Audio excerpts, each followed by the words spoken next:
الراجل المتاح زي العاهرة بالظبط، وانا هنا حابة اقدم اعتذاري للعاهرة. لما الكاتبة كتبت الكتاب بتاع واي من لاف بيتشز كان قصدها حاجة تانية خالص غير الرجالة فهمتها. الرجالة خدوا الكتاب ده على محمل غريب جدا. المحمل الاولاني ان احنا عايزين الست تكون في الاطار ده.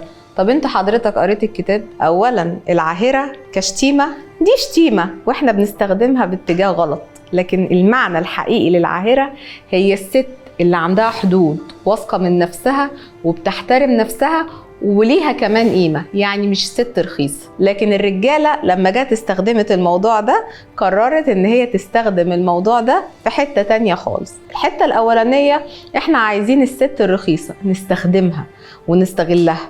ازاي بقى؟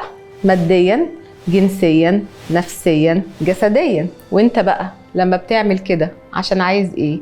اكيد طبعا عشان عايز المادة.